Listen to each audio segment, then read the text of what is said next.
Matthew Dix is an elementary school teacher, a columnist, and internationally best-selling author of several novels, including The Other Mother, Memoirs of an Imaginary Friend, and 21 Truths About Love, as well as the nonfiction titles Storyworthy, Engage, Teach, Persuade, and Change Your Life Through the Power of Storytelling, and Someday is Today, 22 Simple, Actionable Ways to Propel Your Creative Life. Matthew is a record 58-time Moth StorySLAM winner and 9-time GrandSLAM champion who has performed for audiences around the globe. He's the founder and artistic director of Speak Up, a Hartford-based storytelling organization. He teaches public speaking, storytelling, and marketing strategies to corporations, universities, politicians, advertising agencies, the clergy, and many more. And just on a personal note, I've loved doing this podcast over the years because I've had a lot of opportunity to meet several of my heroes, but I've never been more nervous than meeting Matthew Dix. Here he is, right after these words. You are listening to the Essential Coaching Skills Podcast, a show devoted to uncovering the systems and the secrets that set the best apart, where you learn how to take your coaching clients to the next level, while you grow the coaching practice of your dreams. So sit back and relax, or sit up and get excited. Either way, you might want to pay attention. This could be important.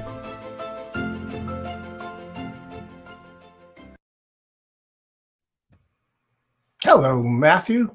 No reason to be nervous at all, I assure you. It's just me. It's just you. Well, goodness gracious. 58-time StorySLAM. How is that even possible? How many times have you tried? Well, I know I just did my 100th slam last month. So 100 of those and maybe 25 Grand Slams. So a bunch of times. It takes a lot. You got to stand on stage a lot of times to be able to do it. How many times do you think you've got to do it in order to start getting good at it? Well, it's tricky because, I used to say I fell into something I was naturally good at because I started winning immediately. And I would say that in workshops all the time. And then one day my wife happened to be in a workshop in the back and she heard me say that, that I just got lucky and fell into something I was naturally good at. And from the back of the room, she said, "Are you kidding me?" And, I said, "What do you mean?" And she pointed out that, well, I've been writing every single day of my life since I was 17 years old without missing a day. Like, I know that sounds crazy, but it's true. So I've been steeped in story. I've published novels and nonfiction. So I had an understanding of story. And I've also been a school teacher for 24 years. So I stand in front of the worst audience in the world, 10-year-old kids, constantly entertain them. I was a wedding DJ for 25 years. So I'm accustomed to standing in front of large groups of people and speak extemporaneously, essentially. And that's not a great audience to speak in front of as well. So I've spent a lot of time sort of nurturing this craft in a way I didn't really understand. So when I went to the Moth in 2011 for the first time and told my very first story publicly, what I thought would be my only story, all of that experience sort of came together for me on that stage and allowed me to be as successful as I was initially. So it turns out it takes a lot. Are you telling me you won the first time you tried at a Moth StorySLAM? I did. Yeah. Oh, you bastard. Yeah. Yeah. Well, I'm highly competitive as well. So, I won the first one. And while I was winning that one, I was sort of clocking every sort of edge that a storyteller can find in terms of, achieving success with the judges. So, in addition to storytelling, I sort of have figured out a lot of little nuances along the way that help me as well. Well, fess up, buddy. What are they? Well, one of the best things is because I don't memorize stories, because they're remembered and I have great flexibility on stage, I can often sort of cater my stories to the judging teams to a certain degree. So when they announce the judging teams, I notice that most of the storytellers don't pay any attention to who actually is judging, but I zero in and sort of identify who those people are. So I remember a night when all three judging teams were sort of very older ladies. Like, it was a weird thing, but that was it. It was like three groups of older ladies. And I thought to myself in my story, I've got a couple jokes that I bet will not sit as well with older ladies as they might if we were dealing with 20 and 30-year-olds. So I'm going Hmm. to pull those jokes out and I'm going to lean the story a little sweeter than it was, which it was going to be a little sort of racier. Hmm. And so because I can have that flexibility on stage, I think that is an advantage. And I take advantage of that advantage by sort of like making sure I know who's judging me, where they're seated. You know, if all three judging teams are all to my right, there's no way I'm looking left. Like I am definitely going to speak to the right side of the room because I want them to feel like they have my whole soul. So Yeah, yeah. lots of little things like that. I've learned to time in my head. So I can tell you how long 5 minutes is in my head. And I do little tricks like if I know that I'm closing in on the amount of time I have, but I still have more to say, I can start talking in such a way that it feels like I'm reaching the end of my story when really I know I still have 45 seconds to speak. But if I keep speaking like this, they will not ding me because they will feel like the end is near.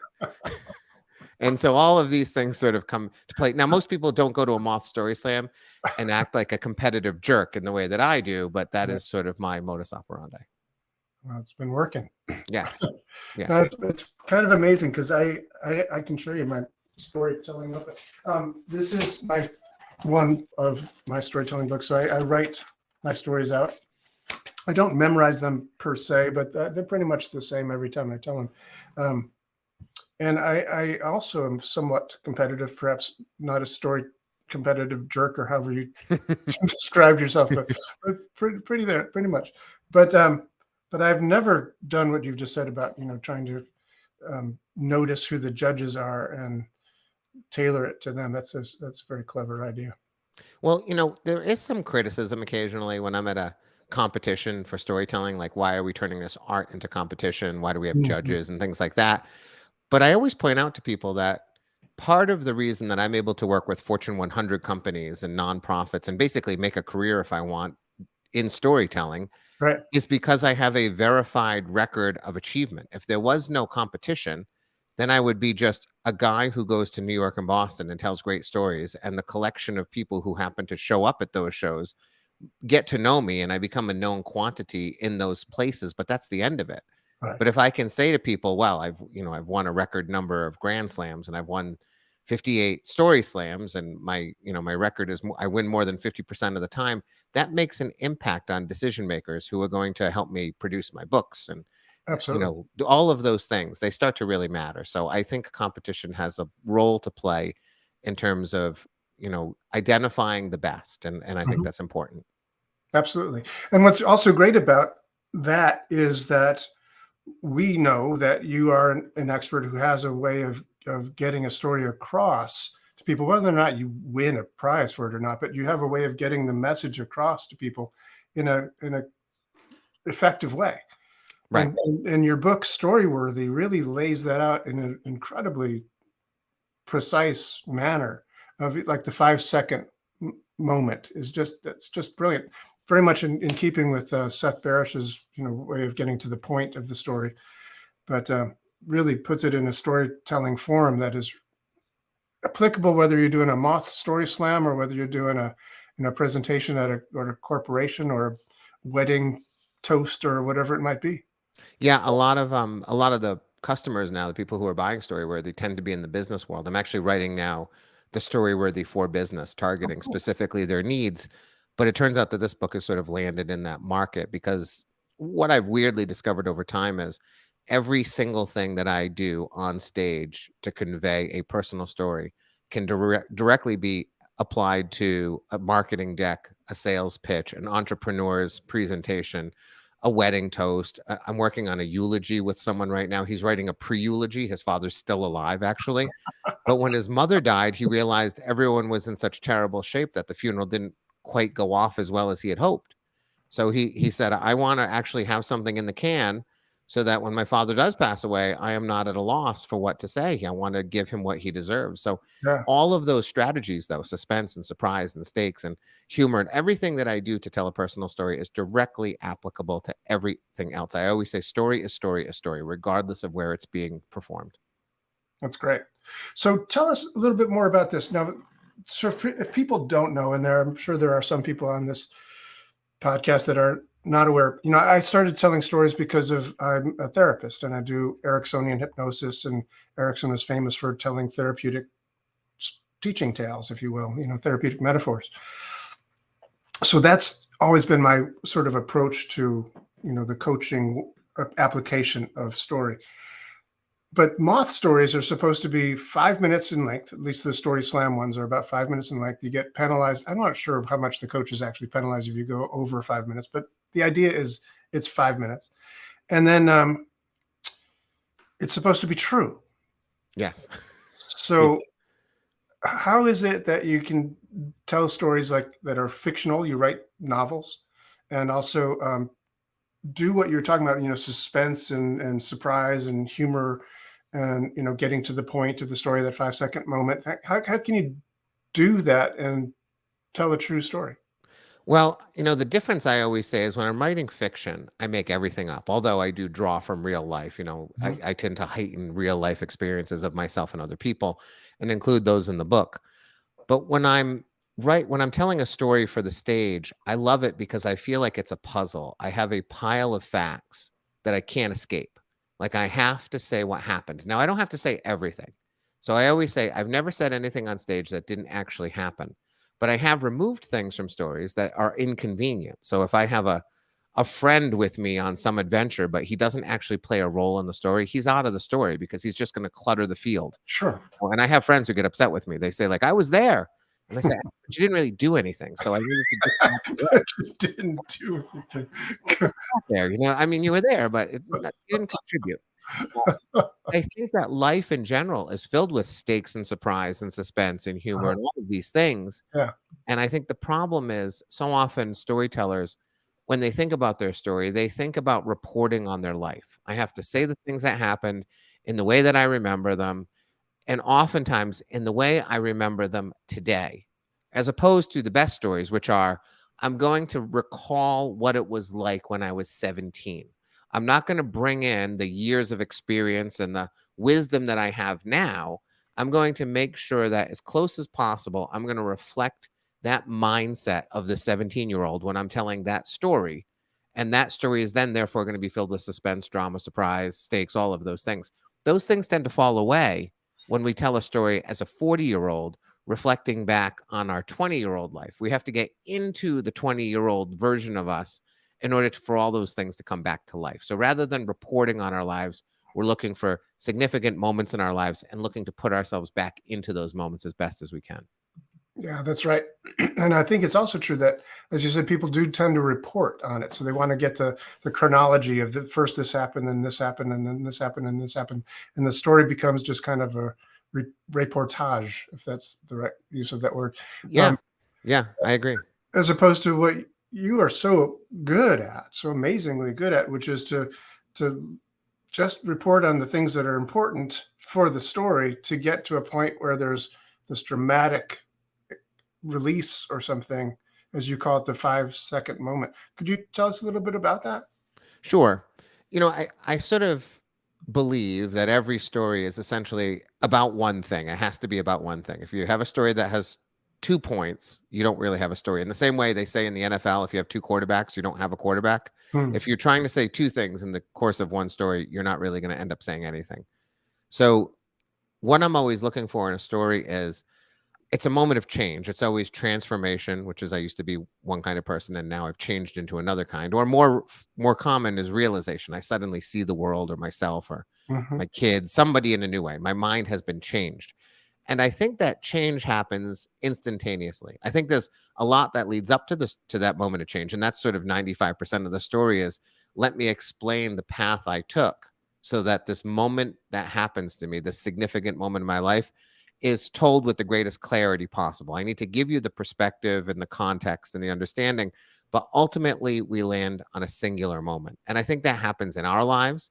I think if you watch a movie, most movies, almost all movies, hinge on a singular moment when a character fundamentally changes, and it's a instantaneous change that has a lot leading up to it. I think Hmm. books are the same way. That's what essentially defines a story versus reporting on your life, which is Reporting on your life is something happened and it might be interesting and it might even be entertaining.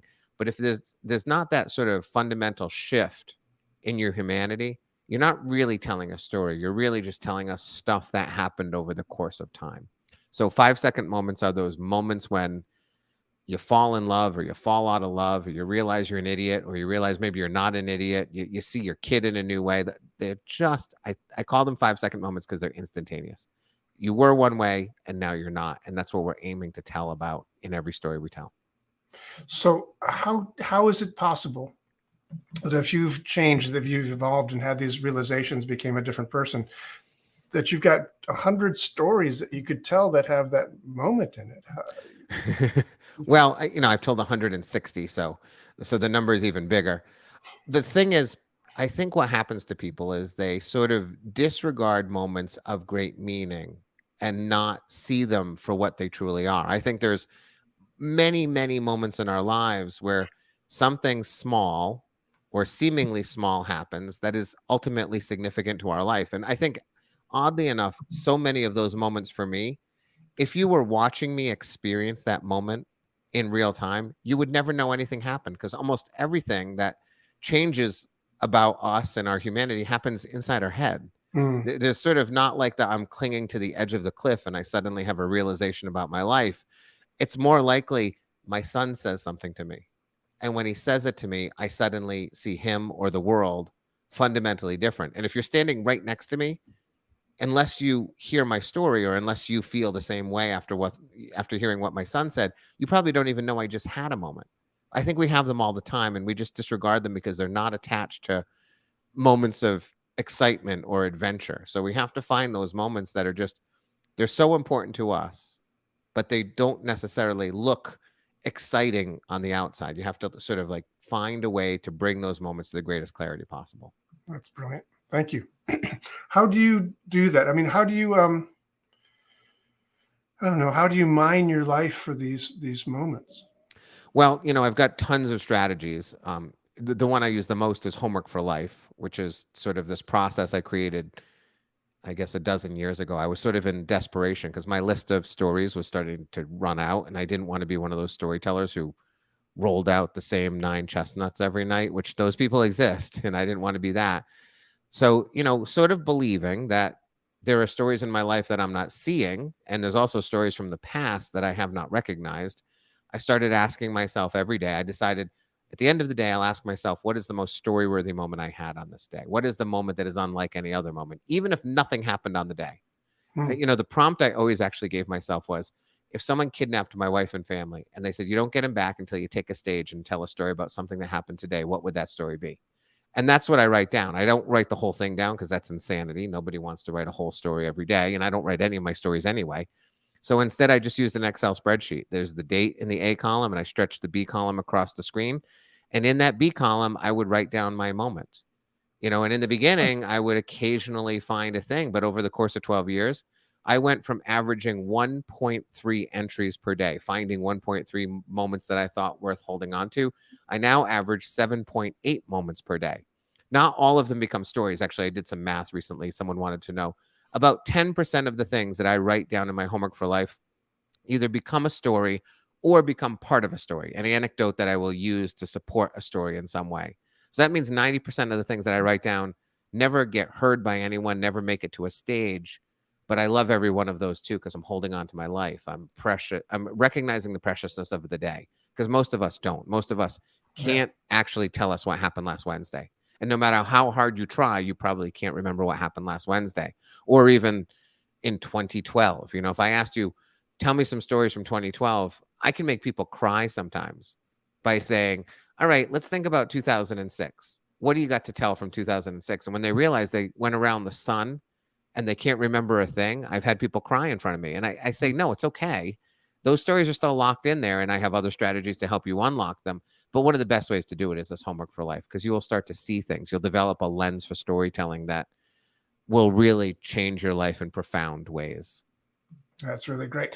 And I would just like to say that you, as a fifth grade teacher, probably figured out homework is an important thing for people. So this is homework for life. It was an instinct. I always think when I have a problem, I assign a homework assignment. And I got the first one. And whenever I sign it, I say, now you have it for life, because I will do homework for life till the day I die. And if other people do it too, it's very helpful. I've taught my fifth graders for the past 10 years homework for life, and I don't require it because it's not in the curriculum. But I've had some kids do it religiously. So those are 10-year-olds who are now 20, and I hear from them and they say, you can't imagine how valuable it is to have at least one memory from every year of my sophomore year of high school. Because Wow. most people can't remember anything from their sophomore year of high school. Oh, it's very true. Very Yeah. true. I started doing the homework for life as well. I don't do it quite as religiously as you do. I don't do it every night, but I do it frequently. And it is true. When I first started doing this, I thought, I don't have stories like Matthew does. I don't have that many stories that I could, tell onto a stage. Then I started doing the homework for life from your Storyworthy book, and it's like, oh, I guess I do have some more. And the idea, in the world of Ericksonian hypnosis that I do, we talk about how if you ask a question, it shifts your focus to what the question is that you're asking. Like what's black in here? It's like, oh, let's see, that's what's black. Oh, that's black, and that's black. So your focus shifts depending on the question that you ask. You're asking a question, what's the most story-worthy thing that happened today? And unless you ask that question, it's just kind of like, oh, it's time for bed. Yeah. Yeah. People don't see it. And sometimes I always tell people you can't judge the moment either. So many people judge and say, well, it's not worth writing down. There was a day just a year ago, actually, last May. The only thing I had in a day for that day, which is unusual for me to have just one thing, was the neighbors to the left and the neighbors to the right came and sat on our deck, and we had the first cookout of the summer. Hmm. And I thought, really, that's all you're going to write, Matt? You're just going to, that's all you got? And I did. I said, I'm not going to judge. I'm going to put it down. I'm going to move on. And then what happened was 2 months later, the neighbors to the left announced they were getting divorced. And we couldn't believe it because we know them well. Hmm. And that same week, the neighbors to the right announced that they were getting divorced. No way. Yeah. And so they're divorced to this day. And it sort of really broke up our cute little, gang of kids who Huh. shared backyards to a certain degree. But it became a story because I looked back on my homework for life and I said, right, that night in May, we were sitting on a deck and I thought it was three happy couples getting ready to enjoy a summer. But what I Hmm. didn't know was there was only one happy couple on the deck. It was my wife and myself. And it becomes a story about how you don't know what's going on behind the closed doors of a marriage. You just could never Hmm. know. And Hmm. so often there's a front, but then there's something behind the front. And people love that story. They nod. I tell stories that people laugh at. I tell people's stories that people cry at. That's a nodding story. When I tell that story, people nod like hell because they recognize the truth of that. But I wouldn't have really had that story if I had judged that evening in May as not being worth holding on to. So you Yeah, just write it down and you move on. And some of those things come back and end up meaning something. And some of them are just delightful memories that you'll have forever. that's great. That's great. So tell me about this other thing that you do as well. I know that when you craft a story, that you're looking to, you say, start the story as close to the end as possible. Yeah, that's Kurt Vonnegut's rule for short storytelling that Oh, for really? his short stories, and I use it too. It's the most it's the single greatest change that I make in people's stories when they come and they ask me for help. Most people, because they are thinking about reporting on their life, they actually sort of act like first graders. A first grader's story always starts with the alarm went off and I woke up, because in a first grader's mind, every story starts at the moment they open their eyes on the day. But that's really not where the story should ever begin. But that's sort of how people do it. So if you're telling a story about a dinner in Cancun and something happens during dessert that's worth telling a story about, people will often start with, so my husband and I went to Cancun. We took the plane from Bradley to the airport in Cancun, and it takes forever to get to the actual moment of the story. Right. So if you start the story as close to the end as possible, first you tell a shorter story, and the shortest version of every story is the best version of every story. And it also just tends to heighten the excitement of a story, because when you start too early, oftentimes people have that thought in their heads, which we often have, which is, where is this going? And why are they telling me this? What is the point of this? Oftentimes there is no point. They just feel like they need to get you into that restaurant in Cancun and then tell you what they had for dinner, even though nothing happens until dessert is served. And so in a story like that, the story should start with, dessert is served to the table in the restaurant we're dining in Cancun. Some better sentence than that, but essentially that. So start as close to the end as possible, draws people in, makes your story shorter, heightens the excitement, all of those things. It's an easy change that can really change your stories. Well, that's great, though. And it is really great because I have told some Moth stories. I've down to New York and told a few Moth stories, and learning that what you just said um, made my. I haven't won any yet, thank you, but that's, You'll get there. they're definitely getting better. Between you and me, the last story that I had that I took down to New York was a great story, and I don't know if I would have won, but I'd have placed for sure. But I didn't get the chance to tell the story because there were so many people Yeah. wanting to tell a story that night that I didn't get my name picked out of the hat. So Right. Well, you'll tell it the next time. maybe, but I have to change it to fit the theme. Oh, themes are almost always irrelevant. You can lean almost any story into any theme. The other night in Boston, the theme was gossip. I could not lean any story. I actually had to find a Exactly. story. Yeah, Huh? I have no stories for gossip. I have no stories for gossip. What Well, did I didn't think I had one either. And then what I do is I ask myself questions like, okay, so what is gossip? Gossip is information you have that maybe you don't gossip with, right? So the opposite of the theme is often the theme too. So if uh-huh. you have a secret that you choose not to gossip about, now you have a gossip story, right? Or gossip is someone told you something that you didn't pass on to someone else. You decided to hold on to it. That's also gossip. So the opposite of every theme is also the theme. So I thought through my life and started thinking, where is a gossip story? And I realized, oh, when I was 16, I hated a guy based upon what other people were telling me about him, and he hated me for the same reason. And so that didn't feel like gossip to me. That felt like, hey, wait till you meet this guy. And I thought he sounds terrible. And everyone else was saying, hey, wait till you meet Matt. And that guy was thinking, hey, he sounds terrible. He's now my friend for 37 years. Huh, But we started hating each other because of what other people were saying about us, not in a gossipy way, but it was close enough. So sometimes a theme like gossip, you actually have to have some version of gossip or the opposite of it. But most themes are like strength and courage and, right. all of those. Any story can lean into those. Yeah. Okay. Well, I probably will tell the story again at some point, but Yeah, you gossip, should. yeah, it seemed hard. Yeah, I definitely will. And tell me about how you change stories when they like, for instance, if you had that story that you had the older women on the theme, if they were like at the Bell House tends to be a younger audience in Brooklyn. Yep. Um, so if you changed that same story for that, how do you like add humor, sort of, or how do you? um, yeah, it's hard to say. I mean, I think what happens with people is we all have a certain amount of bandwidth.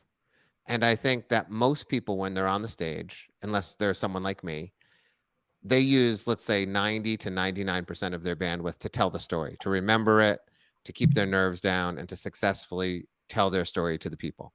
And if you're using that much bandwidth to tell the story, you don't have a lot of flexibility. You don't have an opportunity to go, huh, that joke landed well. Can I bring that joke back later on? Right. Hmm, So I'm at the point where I probably use 50% of my bandwidth to actually perform the story, which affords me another 50% to monitor the audience, recognize how they're reacting to what I've said, consider what's coming in the story, consider if what's coming in the story is going to play well. Can I change a joke? Can I repeat a joke in a different way? All of those things. I actually have a secondary conversation happening with myself while I'm telling my story, which I know sounds crazy. I was actually working with an emergency room doc at Yale, and she told me, she's a psychiatrist actually. I told her that. I said, well, I'm talking to myself while I'm telling my story. And she said, that's nonsense. There's no way you're telling a story and talking to yourself. And I said, I'm sorry, Kristen, it's what happens. And she didn't believe me. And then 2 years later, she started into storytelling. 2 years later, she called me and she said, Matt, I can't believe it. It just happened. I was speaking to my colleagues in this big event. And while I was speaking, I suddenly realized I was talking to myself and thinking about, should I drop that section because I'm going a little long and it feels like they're not interested in this particular part of my talk. Maybe I can skip ahead to the next part. So I think that that helps a lot. You know, um, I recently did a story in Boston, and the funniest line in the story, the one that got the biggest laugh, was not a prepared line, but because I hadn't gotten that sound that the Moth producers give you when you hit the 5 minute mark. You yeah. get that, you get the instrument, and you got to wrap it up within the next minute. I hadn't gotten it yet. And so I thought, oh, I have more time to play with than I thought here. And so in my mind, I was thinking, what's another good way to make people laugh in this section of the story I'm telling right now? And I came up with this thing. It just popped in my head. I said it. It got the biggest laugh when I sat down with my buddy. He goes, "Did you hold that one back on me to make me laugh?" I said, "No, I realized I had extra time. So I started pondering what would be funny." And he said, "Well, don't lose that. That was the funniest thing." And it was completely unprepared, but so often that's the case. But I think when I describe these things to people and they sound impossible, I think it's simply because they don't have the experience yet to be able to stand on the stage and begin processing information in the way that I'm able to do so. Yeah, no, I get it. That's cool. So much information. Gosh, Matthew. So the stories that seem to stand out in my mind that you're kind of famous for, it's just really hard for me to imagine that you just kind of had an idea, a column A idea and a column B idea, and sort of told that story. Like the one where you're in that car crash thing, and and all those hundreds, what stories, can you tell them again? I mean, you said you didn't write them down or memorize them. Could you, if I asked you to tell that story now, could you just tell that story Yeah, I likely could. I record all my stories. So I have a recording of every story I've ever told. prior And so to performing them? sometimes while performing them, but also sort of I make recordings of them while I'm preparing them. Okay. And I have conversations with myself during the preparation. And then I always make a recording after a performance. So I'll say, "Okay, Matt, you just performed." I give my story a name. I hate giving stories names. They don't really deserve names. But you give them one so you can at least identify them. So I say, "All right, Matt, you just did the avocado story. Here's the 2 lines that went really well. Don't lose those lines. And here's the anecdote that felt a little heavy. It took a little too long to say. You should probably replace it with another anecdote the next time you tell it." So I do that debrief with myself as well. Hmm. But, with a lot of my stories, I've told about 160. I can probably tell 80 right now. And the other 80, what I have to do is listen to them about 3 times. And then Excellent. they'll be back in my head. And oftentimes, honestly, it's like the first minute of the story. Once I get the first minute locked in, the rest all sort of just falls into place. So Hmm. that's the way I remember my stories, is a recording that I listen to, and then I'm ready to go. A lot of times in the Moth um, advice that they give to Moth speakers, they say to have a really good first line and a really good finishing line. Is that something you do? I have a good first line. I sort of obsess on first lines. I have this weird religious belief that if you find that there is the perfect first line to every story, like there is the Platonic ideal, and I don't always find it, but I always think there is one, and I hunt like hell for it. I always start with location and action. So I always want to let people know where I am, because that activates imagination better than anything. And I Mhm. want action right away, because I want them to feel like the story's already going. Like you're already keeping up with me. I'm not wasting time describing what the town looks like. I'm going to do something. And if I need to describe what the town looks like, I'll get to it eventually. But let's get this thing rolling. So I'm always looking for that. And I always go on stage with what I like as a first line. I would like to say I always have a last line prepared. I never do. And the last line that I say in the car to my buddy on the way to the Moth is rarely the same last line that comes out on stage, Hmm. because the story is not exactly the same. Like the sentences aren't the same. The story is the same, but the way I tell it is always different. And so often I just find a really great line on stage. I don't think people should do it this way, and sometimes I've changed the ending of a story. One of my more well-known stories is a story about a time that my stepfather hit me, and really hit me hard once, but it was hard enough that I decided in that moment when I'm 18, he's going to throw me out anyway, but I'm not coming back here. Like once I'm out forever. And the story was supposed to end right there, that I turn 18, I'm out, I'm gone forever. I keep my commitment. But on stage, I remembered that my stepfather came to my mother's funeral, her wake. And I Mhm. remember I was shaking his hand before I even realized who it was. And I remember thinking, I'm now big enough to punch you in the face in the same way you did to me, but I'm too much of a man to do so. Mhm. And that all came out on stage. And so when I sat down again, my wife next to me, she goes, "Did you hold back that ending?" And I said, "It came to me on stage, honey. I had completely forgotten he came to the funeral." And I'll never forget, there was a real pro storyteller sitting in front of me. And she turned around and said, you just changed the ending of your story in the middle of your story.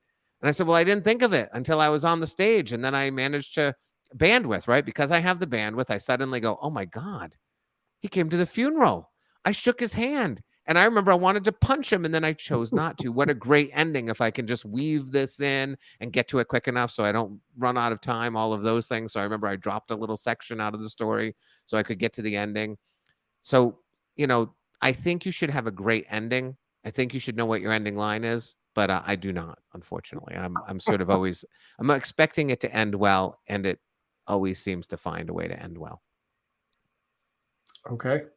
Um, But do as I say, not as I do, is my yeah, suggestion there. I get you there.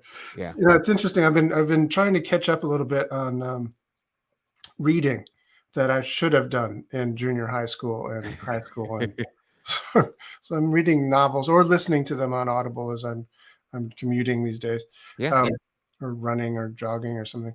But I noticed that with novels, maybe call them long form story or whatever, there's a whole lot of description. I remember listening to Look Homeward Angel, and I think it was probably 16 hours of listening to this novel that nothing had happened, like nothing. Yeah. It was beautiful writing, but nothing had happened. Right. Do you do that too? Do you pad your stories, and when you write a novel, do you like put a lot of description in there? I would say I put less than most authors, but more than you would ever hear in a story I would tell on stage. Mhm. I think that it's just a different expectation of the audience. The audience doesn't care what color the dress was that the girl was wearing at the prom if I'm telling a story on stage, because people listen to stories on stage for what happened, what was said, and how did it make you feel? Those three things. And so I avoid adjectives whenever possible. I relentlessly avoid adjectives and I lean into the imagination of the audience. I'll Hmm. just say beautiful woman and they will put in their platonic version of their beautiful woman, and that's great. That's all I need. I don't need visual accuracy. I Yeah. just need them to understand beautiful woman as a concept, and then I'm good to go. But when I write a novel, I understand that readers expect more of me. They want to hear, some description. They've agreed to immerse themselves in my world for 16 hours. And so if you're going to spend 16 hours in my world, I better do something to sort of like make it feel real to you. I shouldn't be relying on your imagination to fill out the landscape. Right. But even saying that, I do tend to describe less, I think, than most authors because I tend to prioritize what was said, what was done, and how you felt over everything else. So I'm always leaning into that whenever possible. And yet, it also seems like one of your pieces of advice from Storyworthy is to write. I don't remember exactly how you put it. Cinematically, Yeah. right? Yeah. And what that really means is make sure that you're identifying physical locations so that the audience can place you in that location. In the same way a movie is filmed and they say, all right, we're going to be here. We're going to be in the restaurant. We're going to be in the hotel. We're going to be in the living room.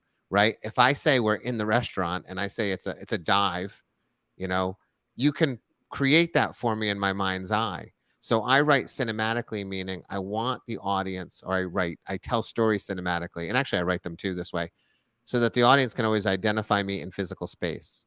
I love location because every location, unless it's in a really unusual one, is automatically like imbued with 1,000 adjectives. When I say I'm standing in the kitchen, if I say nothing else, you're going to put me in a kitchen that you're really familiar with, your kitchen, your parents' kitchen, a kitchen you see on television all the time.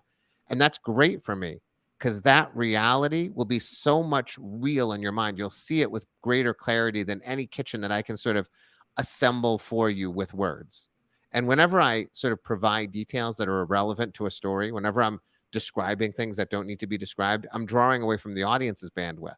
Hmm. So, like, eye color makes me crazy. People talk about the color of people's eyes in stories all the time, even though there's no relevance to the color of that person's eyes for the rest of the story. So if you tell me you meet a guy and he's got the bluest eyes you've ever seen, you're now asking me to keep track of his blue eyes. And every time I see him in my mind, I have to put the bluest eyes I've ever seen on that guy.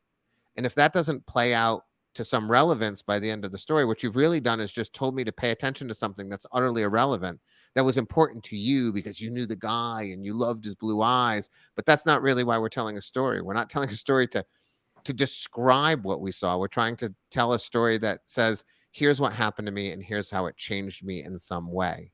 So, I always say the Toni Morrison's The Bluest Eye is the only story I've ever heard where eye color is actually relevant to the story.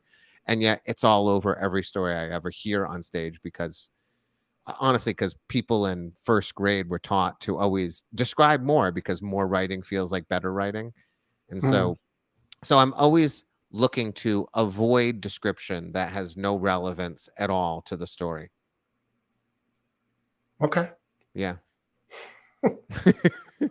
It's a different way than what people think. I think a lot of the time, but I think that the trick is, I just think sometimes people want to have people see their reality with visual accuracy.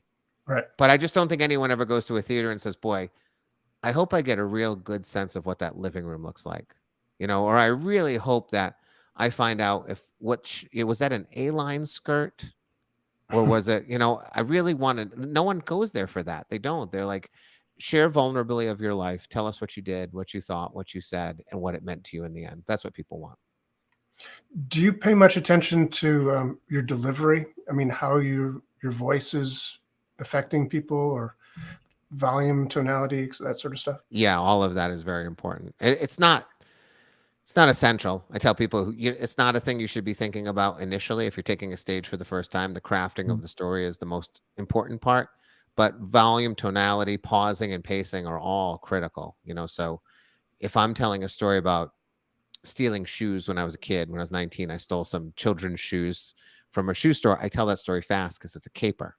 I'm quickly doing things. And so the words come out quickly until the story slows down and we open the bag and discover we stole left-footed shoes for children, And at that point, the story is going to get slower because now we're hiding in our bedroom, opening up the bag. So I'm thinking about matching pacing with action so that I can create a feeling for an audience. Hmm. I'm always making sure that when I'm saying important things, I'm quieter and I'm pausing more often. Even I learned this dealing with kids. If I want a kid to be frightened because they've misbehaved, I can yell at them, or I can lean in and go, "You listen to me. Don't you ever do that again." Right? And so that just has more power. So, at the end of a story, you're much more likely to hear me reduce my volume, increase my pacing. Reduce my pacing and increase my pausing, because it's a verbal signal to an audience that we've reached the end. I'm about to say an important thing. Lean in, get closer to me. So all of those things come into play as well. And what you just did with the microphone by leaning into the microphone is something that's probably unique to a stage, performance, if you will, that you have the ability to use that mic and lean in and just go, yeah, listen to me, kid. Yeah, well, in real life, I lean into the kid. That's right. Right. I close distance with a kid and get really close, which is also intimidating. I did it today. I had to lean into a kid who ripped up my homework assignment or my classroom assignment, and I couldn't figure out why, and he didn't want to tell me. So I leaned in and said, by the end of this period, before lunch, you will tell me what is going on, whether it's through an email or we talk. Either way, I need to know what is going on that's caused you to do this. And I got close and a little ominous. And 2 minutes later, I received an email from that kid telling me he was having a tough day and he needed a break. But he wasn't responding to my sort of loud, "Hey, what's going on? Why'd you do that?" I knew that wasn't working. So, yeah, proximity is the same as leaning into a mic. You can do it both ways. Do you ever do accents, like when you're doing dialogues in a story? Do you ever? No, and I don't recommend it. I had a friend once. He was telling a story about being Used in, to have a friend? huh? An old used to have a friend? Yeah, he is still my friend. He's a storyteller in New York, actually. Okay. And he was sort of new on the circuit. And he said he was in Puerto Rico and he had a story about a waiter. And he said, "Can I do the waiter's accent?" And I said, "What's the accent?" And he said, "Well, it's Puerto Rican, it's Spanish." I said, "No, you can't do it." And he said, "Yeah, but I can really do a good Spanish accent." And I said to him, "First of all, do you think people are coming into the theater thinking, boy, I hope some white guy can really do a great Spanish accent tonight? That's what I'm hoping for." Nobody wants it. And it only runs risk of offending someone. I tell people the only accent you can ever really do is either an accent you used to have. So I used to have a very thick Boston accent, and it comes back if I spend a day at the Patriots game. I'll come home and it's right back for a little while. Or you can do your parents' accent. I sort of give permission for that. You can talk in the way your parents spoke, but even then, I'd still be careful. I just don't think there's any purpose to it. I have this thing in Storyworthy called the dinner test, which is the story that I tell on a stage should be quite similar to the story I would tell if we were having dinner together. There shouldn't be any of these flourishes and, all of this weird. I was at the Boston Moth SLAM the other night. Like 3 people open their stories with unattributed dialogue. Things like, "I don't think I'm going to come to dinner with you after all," I said. And that just felt so artificial and so performancy and pushed me away. And if I had sat down with dinner with that woman and I said, "How was your day?" and she said, "I just don't think I'm going to have dinner with you," I said, I wouldn't have dinner ever again with that woman. So I try to get rid of all of that and try to just be a plain spoken, come closer to me kind of storyteller that's not doing any of that nonsense, because they don't want it. Nobody wants it. Huh. Yeah, it's so important to remember, what does the audience want? Because it's never what you want as a storyteller. The stories you tell yourself, the stories you tell your spouse, stories you tell your friends while you're in the car, all of those can be completely what you want to say. But when a group of people who don't know you have gathered to listen to you perform, it is what they want more than what you want. And when you start realizing that the way to be successful, to engage people, to get them to listen, even in business, I have this problem. I work with engineers all the time, and they always want to explain to their customers how they built the thing. And I have to tell them all the time, nobody cares how it was built. They want to know what it does and why they need it. The how can come much later or never. But because they're engineers and they're so proud of their process and they're so invested in their process, they always think I should lead with the fact that I have the largest data set in the world and I've applied AI to this data set in a way that's never been done before. They still have yet to tell me what they do. I still don't even know what their business is, and they're describing data sets to me, right? No one wants to look under the hood. When we go buy a car when we go buy our car, we don't look at the engine. We almost never look at the engine. We never say, "Can you pop that hood? I want to take a look at that engine." We take it for a test drive around the neighborhood. We go inside and we buy it. Nobody cares about the how. And that's what we have to be thinking about as storytellers, no matter who we're speaking to. What do they want from us? And that's what we have to give. How do you know what they want from you? You have to really ask yourself all the time, what do they want and what do I want? So I always say to myself, they want to be surprised. They want to be held in suspense. They want to laugh. They want to cry. They want to feel like I'm saying something that they understand. They may have never experienced it before. Maybe they experienced it in a different way than the way I did. Maybe they saw someone else experience it at one time in their life, but they want to feel like I understand what this person is saying.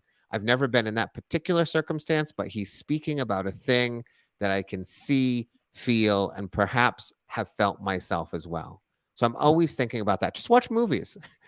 All I do is I think, what do the people in the movies do? And that's what I'm going to do in my stories. I'm going to put the things that movie directors put in their movies. I'm going to put those things into my story and leave all the stuff out that directors are sensible enough not to include. Cool. You can also just ask yourself, what do you want? Because I know I have never gone into a theater and said, boy, I hope I hear a good Spanish accent tonight. Okay, well, I won't admit that I have, but sure. Who are some of your heroes when it comes to storytelling? Do you have any people that you look up as heroes for you? Yeah, I mean, Mike Birbiglia is my hero by far. Because he may call himself a comedian, and he is, I guess, but he's a storyteller. He is a person who tells stories that are funny and also not funny when they don't need to be funny. He's not obsessed with the joke every 15 seconds. He doesn't need the audience to continually laugh in order to feel successful, nor to be successful. So he is really my platonic ideal of storytelling. There's a person who tells stories in New York, not at the moment. He sort of has taken some time off. His name is Steve Zimmer. When I came to the Moth for the first time, he was the best storyteller I've ever heard and remains the best storyteller I've ever heard. Sadly, he is not telling stories publicly right now. He sort of goes in and out of the craft, but he is the best one. And you can find his stories on YouTube. And he's got maybe 7 or 8 stories on the Moth Radio Hour, and his best story ever actually is not available on YouTube or the Moth Radio Hour right now, and it's the best story I've ever heard in my life. I have it in my heart and my mind, thankfully, but there's no recording of it that is accessible to the public at this moment. But those two people in particular are storytellers that are beloved to me. I have lots of others. Erin Barker is the first woman to win 2 Grand Slams in New York or ever, and she's pretty fantastic. She's a good friend, and every time she tells a story, it never fails to amaze me. So there's a bunch of them, but Birbiglia is the one I spend the most time studying. Mm-hmm. Cool. Yeah, he's amazingly funny, and thankfully, I do have a connection, as do you now, with his director Seth Barish. So he has a lot of great information about how to structure the story to that 5-second movement, as you call it, and as the point of the story, as Seth calls it. Seth, by the way, speaking of movies, he's contributed to the book that I'm writing on storytelling, with a section about the Wizard of Oz. And he talks about how the Wizard of Oz leads up to the point to the story, the 5-second moment, which is where Dorothy discovers that she's the Wizard of Oz. That this guy who is pretending to be the wizard is just a charlatan, and he doesn't have the power, and he goes off in the balloon. He can't even control the balloon, and then she discovers that she's had the power all along. She clicks her heels together, and boom, she's the real Wizard of Oz. And then 90 seconds later, the movie's over. It's rolling credits. It gets to that point of the story, and then it's over. Yeah. Not only is she the wizard in that way, but she also manages to take care of the Scarecrow, the Tin Man, and the Cowardly Lion first, right? She basically cures all of them of their problems, and then gets the thing that she wants in the end too. Yeah. And that's what we're looking for. That every movie, even the dumb movies, not dumb movies, but the ones that might not seem like they have one of these moments, like Mission Impossible is a movie that opens with an impossible mission, and then it gets made possible at the end. That's essentially what every Mission Impossible story is an impossible mission made possible. But even in those stories, you can follow Tom Cruise and identify the thing that he sort of needs to tweak about himself, or the way he approaches the world, or the way he deals with his wife. All of those things, all of those movies have a thing that he has to deal with. Now, granted, it's not profound like Dorothy and the Wizard of Oz, but there's things there. Every single story has one of those things. You can follow the protagonist. And if there's multiple protagonists, like the first Star Wars, like Luke has a journey, Han Solo has a journey. Those two people have epic journeys. Ben Kenobi, you can identify all of their journeys, and you can identify their 5-second moments in that movie with enormous clarity. Each of the characters has a 5-second moment too. Yeah, they do. Not always, but in those movies they do, because they sort of all operate on an even plane in that movie. Just about. The only one that doesn't really, to the greatest degree, is Princess Leia. But Luke Skywalker, his story is essentially religion. He doesn't have religion. He thinks he's going to use blasters and spaceships to defeat the Empire. And when he gets blasters and spaceships to defeat the Empire, he instead turns all of his technology off and he uses religion, the Force, to defeat the bad guy, right? So he's a story of no religion to religion. Han Solo is a selfish bastard in the beginning of the movie. And when he has an opportunity to fly away to Jabba the Hutt and sort of cure all his ills and get even with the world, he instead comes back and saves Luke so that Luke can do the job he has to do using religion. So he goes from selfish to selfless. And then Ben Kenobi goes from a guy who has spent his entire life trying to defeat this evil force, and recognizes at his final moment that the way to defeat Darth Vader is to sacrifice himself, that he is no longer needed in this fight, and that his death will be more powerful than any continuation he has. And so it's the sacrifice and the surrender of self and of struggle in order to pass it on to the next person. And all three of those, you can just follow that so clearly through the movie. So sometimes you end up with that. That's beautiful.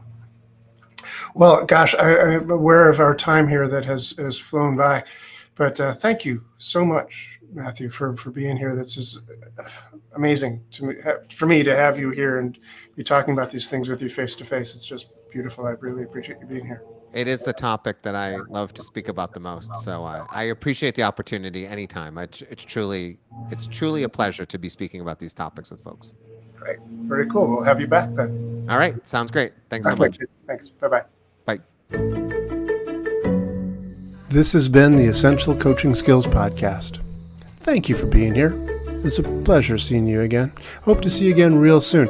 Come back next week when we have another gripping and exciting episode of the Essential Coaching Skills Podcast. And if you want to, you can find out more about us, each and every one of us, at essentialcoachingskills.com. Thanks.